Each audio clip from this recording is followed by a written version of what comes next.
प्रणाम है।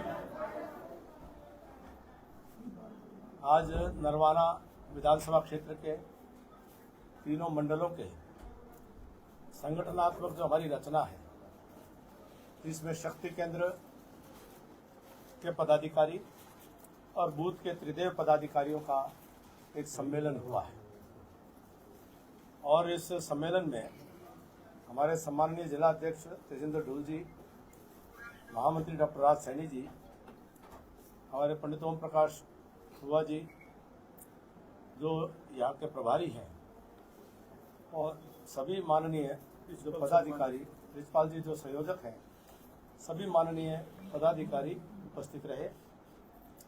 बहुत अच्छी उपस्थिति कार्यकर्ताओं की रही और कार्यकर्ताओं का उत्साह और जोश देखते ही बनता है और स्पष्ट तौर पर ऐसा प्रतीत होता है कि नरवाना विधानसभा क्षेत्र के कार्यकर्ताओं ने ये संकल्प ले लिया है कि इस बार विधानसभा चुनाव में नरवाना में निश्चित तौर पर कमल का फूल खिलेगा और भारतीय जनता पार्टी की हरियाणा में जब तीसरी बार सरकार बनती है, उस सरकार के अंदर नरवाना की एक अहम भूमिका रहेगी।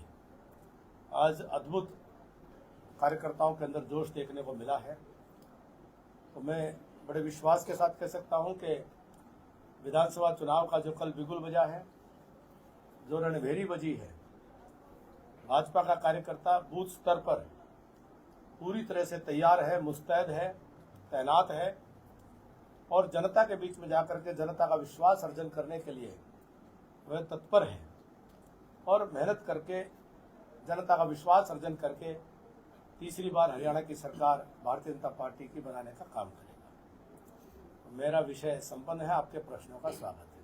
सर, कांग्रेस है आपसे 10 साल का हिसाब मांग रही है और अपनी एक यात्रा निकाली हुई है भूपेंद्र सिंह हुड्डा जी, क्या कुछ कहेंगे सर?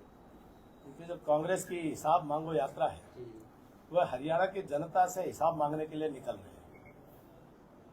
कांग्रेस के लोगों को लगता है कि हरियाणा की जनता के फ्री में काम हुए हैं, फ्री में नौकरियां मिली हैं, बिना खर्ची बिना पर्ची नौकरियां मिली हैं, बिना खर्ची बिना पर्ची के जो है ट्रांसफर ऑनलाइन हो गए हैं, बिना खर्ची बिना पर्ची के लोगों को घर में पेंशन हर महीने मिल जाती है, आयुष्मान से इलाज मिल जाता है, सरकारी सुविधाएं मिल जाती हैं, मुआवजे मिल जाते हैं फसल नुकसान के, और अनेकों योजनाओं का लाभ बिना कोई दलाल कमीशन खोरी के वह सीधे जनता के बैंक के खाते में पहुंचता है। तो कांग्रेस के लोगों को यह संस्कृति पच नहीं रही।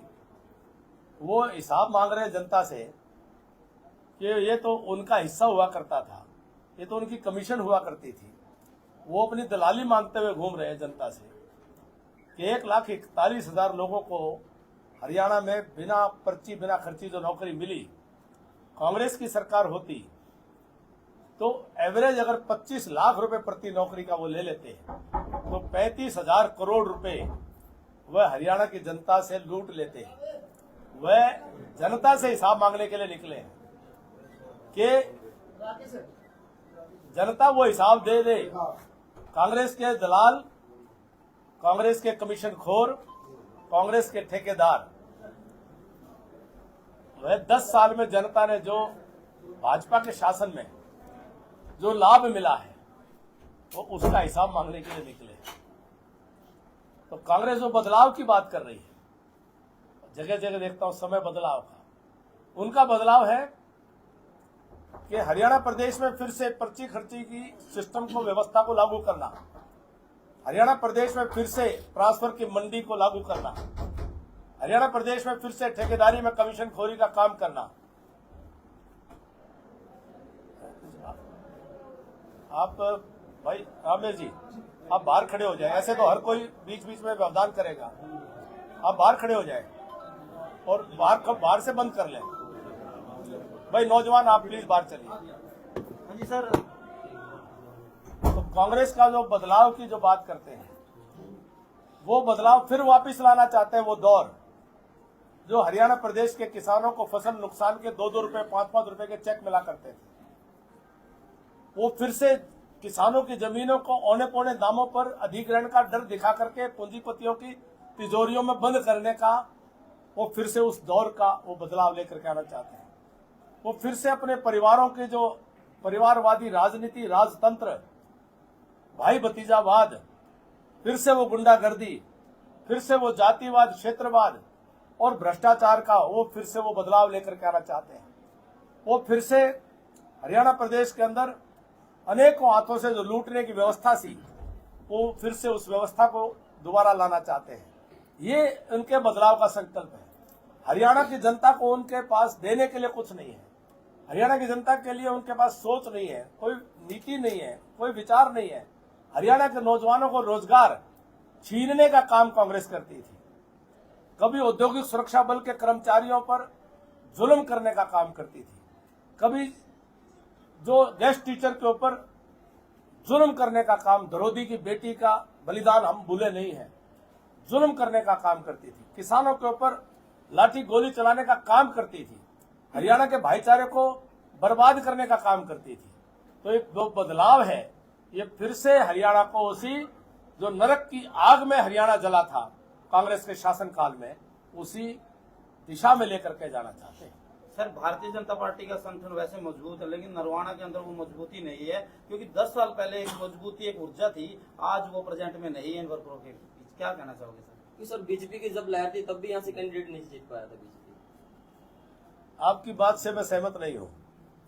हमारा संगठन बहुत जबरदस्त मजबूत है। चुनाव का परिणाम बहुत सारे कारणों पर निर्भर कर जाता है, चुनावी समीकरण पर निर्भर कर जाता है। चुनाव के परिणाम के अनेकों कारण हो जाते हैं। बहुत बड़ा मत लेकर के भी चुनाव हार जाते हैं और जमानत जब्त होकर के भी लोग चुनाव जीत जाते हैं। तो चुनाव का परिणाम वो एक अलग चीज है। संगठन पहले मजबूत था, 10 साल में और मजबूत हुआ है। इस बार संगठन की मजबूती और बढ़िया से बढ़िया उम्मीदवार और बेहतर से बेहतर रणनीति और चुनाव जीतने के लिए पूरा कार्यकर्ता पूरा तन मन धन लगा करके वो जनता के बीच में जाकर के कार्यकर्ता विजय को सुनिश्चित करने वाला है। नरवाना में कमल का फूल खिलेगा। 4 अक्टूबर को आपको मिठाई खिलाएंगे। लेकिन नरवाना के अंदर सर, सोशल मीडिया पे आपका एक वीडियो है जो वायरल हो रहा है, उसमें आप आम आदमी पार्टी की रणनीति की तारीफ करते दिखाई दे रहे हैं। पंजाब और जो दिल्ली में फंक्शन किया, बड़े अच्छे रणनीति से फंक्शन किया आम आदमी पार्टी ने, तो हरियाणा में कैसे देखते हैं सर आम आदमी पार्टी? देखिए, आम आदमी पार्टी एक राजनीतिक दल है और हर दिल्ली और पंजाब में उन्होंने सरकार बनाई है। तो जब आप जैसे मित्र सवाल पूछते हैं तो मैं पार्टी के अस्तित्व और पार्टी के उन दोनों राज्यों में प्रभुत्व को कैसे नकार सकता हूं। तो निश्चित तौर पर जो एक राजनीतिक दल है वो अपने लड़ाई करेंगे, चुनौती रहेगी आप देखिए वो जहां अपनी मेहनत करेंगे। अभी तो जनता के ऊपर है कि इसको कितनी गंभीरता से लेते हैं। और मैं मानता हूं कि उनका संगठन जिस प्रकार से काम कर रहा है तो कहीं कहीं पर हो सकता है उनके उम्मीदवार जो है वो अच्छे वोट लेने की स्थिति में आ पाए। तो सर, जैसे चुनाव आयोग ने एकदम से आचार संहिता लगाई है, 15 सालों में ऐसा पहली बार हुआ। 15 साल पहले हुआ था कि 15 दिन पहले एकदम से आचार संहिता लगा दी, तो काफी भारतीय जनता पार्टी को लॉस दिखाई दे रहा है, क्योंकि कई पेपर थे, कई रिजल्ट थे। आप कौन से चश्मे से देख रहे हो? कभी हमारा संगठन कमजोर बता रहे हो, कभी हमें लॉस बता रहे हो। हमारी बहुत बिल्कुल खुश है, हमें बहुत बढ़िया, बिल्कुल सही निर्णय। हम चुनाव आयोग का धन्यवाद देते हैं। हम भी इंतजार कर रहे थे कि चुनाव जल्दी आए और हम फिर से तीसरी बार सरकार बनाएं। और हरियाणा की एक रवायत है, 57 साल में हरियाणा प्रदेश में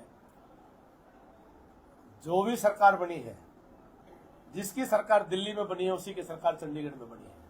57 साल में हरियाणा की जनता ने एक बार भी भूल नहीं की, चूक नहीं की है, क्योंकि हरियाणा की जनता जानती है, वो दिल्ली के नजदीक होने के महत्व को समझती है कि दिल्ली की सरकार से जो किसानों को मिलने वाली खाद की, बीज की, एमएसपी की, सरकारी योजनाओं के लाभ की जो सीधा महत्व रहता है, डबल इंजन की सरकार बहुत जरूरी है। हरियाणा की जनता ने आज तक 57 साल में इस रिकॉर्ड को कायम रखा है और इस बार भी दिल्ली में सरकार भारतीय जनता पार्टी की है, नरेंद्र मोदी जी के नेतृत्व में है।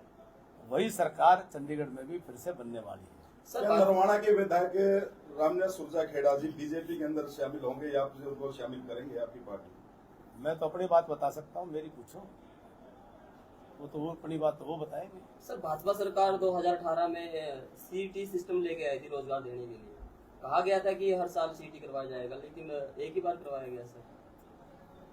देखिए, जैसे जैसे आवश्यकता रही होगी, क्योंकि ये सरकार और प्रशासन से जुड़ा विषय, जिस सरकार में मैं अभी शामिल नहीं रहा हूँ, लेकिन मुझे इतना विश्वास है कि जो हमारे नौजवानों के हित में रहा होगा वही किया होगा, और भी आगे जो नौजवानों के हित में, रोजगार के हित में होगा वो किया जाएगा।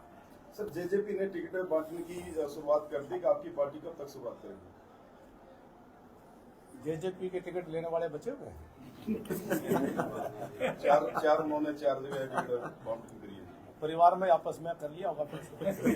आपकी पार्टी कब लग शुरुआत करेगी टिकट बंटवारे की? 5 तारीख से नामांकन की प्रक्रिया शुरू हो रही है, और नामांकन की प्रक्रिया कब तक है उससे पहले हम सारी घोषणा कर देंगे। क्या रकम? उससे पहले हमने आपको तारीख बता दी कि भाई उससे पहले सारी घोषणा कर देंगे। हमारी घोषणा तो हो चुकी होती है, हमारी घोषणा परमानेंट है, हमारा कैंडिडेट कमल का फूल है। सर बाकी तो चेहरे कोई ना कोई तो 46 सीटों पर लोकसभा में जो है कांग्रेस विजय थी, तो अब कैसे कवर करोगे सर? फिर तो आप तीसरी बार आंकड़े ठीक करवा रहा हूं। आप आंकड़े ठीक करो माननीय पत्रकार महोदय। कांग्रेस 41 सीटों पर लीड है और भाजपा की 45 पर लीड है। आप आंकड़े 41 पर कांग्रेस, नहीं मैं पूरी बात इनका जवाब दे दूं। 41 पर कांग्रेस और 45 पर बीजेपी। चूहे को मिली हल्दी की गांठ, पंसारी बन बैठा। अरे हमारे तो 79 में आए थे, 2019 में। इतनी उछल कूद तो हमने 79 आने पर नहीं की थी जितनी कांग्रेस आज उछल कूद कर रही है। जीत कांग्रेस जो है अति उत्साह में जो दिख रही है, ये जो 1200 लोगों ने दरखास्त लगाई है ना, टिकट तो 90 को मिलनी है, 1110 ही कांग्रेस की कब्र खोदने का काम करेंगे। सर ऑपोजिशन ने आरोप लगाया कि भाजपा गारंटी बहुत देती है, लेकिन ये जुमलों में तब्दील रहता है। की गारंटी होती है जो भाजपा को, वो बताए कौन सी? राहुल गांधी जी गारंटी देते घूम रहे थे, कौन सी लागू करी? कर्नाटक के अंदर हिंदुस्तान का सबसे महंगा तेल, हिमाचल के अंदर हिंदुस्तान का सबसे महंगा तेल, उन्होंने कहा था कि वो ओल्ड पेंशन स्कीम लागू कर देंगे, आज तक उसको ठीक से लागू नहीं कर पाए। वो कौन सी गारंटियां हैं? कांग्रेस ने सदा देश के लोगों को ठगने का, छलने का